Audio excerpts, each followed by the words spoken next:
म्हणून राजसाहेबांकडे किंवा त्यांच्याकडे मी एवढं त्या नजरे मला माहिती होतं त्यांची पारंपरिक मतं 40-42 होते, त्यातले आम्ही 13,000 पहिलेच मायनस केलेले की अमित ठाकरे बिचारा एक नौका होता आणि त्यांना राजकारणाचं एवढं माहिती नव्हती. शिवाजी पार्कचा पट्टा मला वाटला थोडा मनसे खाईल म्हणून मतं, पण शिवाजी पार्कच्या लोकांनी मनसेला नाही ॲक्सेप्ट केला.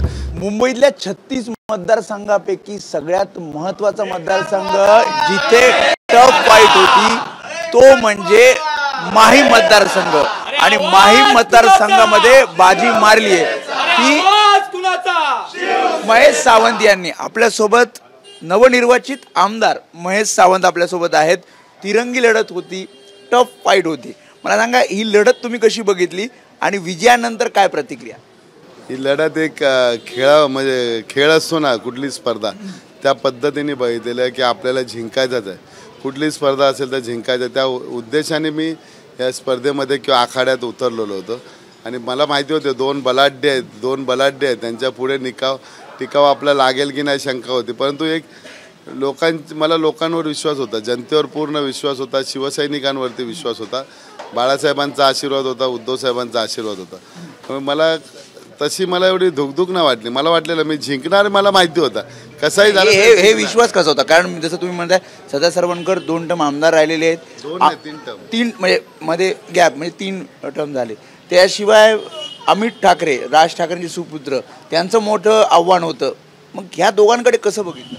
एक मी बघितलेलं आज सदा सरवणकर भले 3 टर्म नगरसेवक 3 टर्म आमदार होते, परंतु सदा सरवणकर हे वरच्या लेवलचा झालेला माणूस. खाली कोणाच्या म्हणजे चुकून कधीतरी कोणाला बोलले तर कोणाच्या घरात दुःखद घटना घडली किंवा काय एखाद्यावरती आकस्मिक काय झालं तर यायला टाळायचे, ते पूजेला आणि लोकांच्या गणपतीला जायला टाळायचे.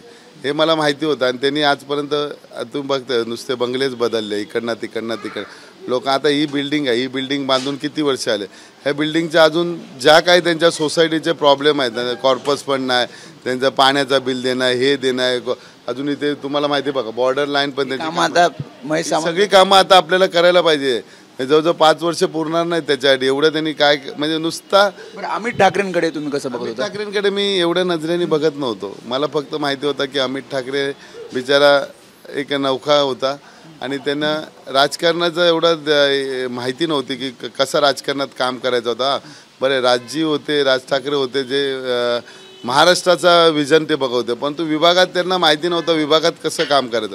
म्हणून राजसाहेबांकडे किंवा त्यांच्याकडे मी एवढं त्या नजरे मला माहिती होतं त्यांची पारंपरिक मतं 40-42 होते, त्यातले आम्ही 13,000 पहिलेच मायनस केलेले. धाकधूक होती. 1300 मतांनी फक्त विजय झाला. धाकधूक 1700 मतांनी.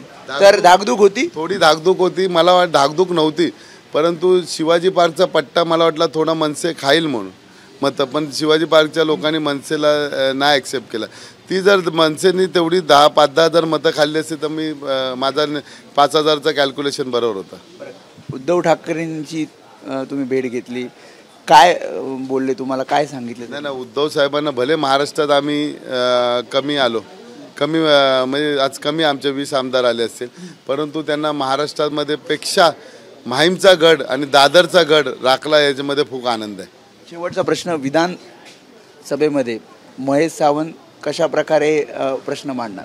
महेश सावंत आक्रमक पद्धतीनेच मांडणार, जसा रस्त्यावरती आहे तसाच विधान भवनात. खूप अभिनंदन तुमचं ज्या प्रकारे हा विजय मिळाला आहे. त्यामुळे खरं तर जायंट किलर ठरले आहेत महेश सावंत, कारण 2 मोठे उमेदवार त्यांच्या समोर होते, मात्र या दोन्ही मोठ्या उमेदवारांचा पराभव करत आज हे यश महेश सावंत यांनी मिळवलेलं आहे. कॅमेरामॅन सचिन शिंदे समीप वेदांत, एबीपी माझा, मुंबई. एबीपी माझा, उघडा डोळे बघा नीट.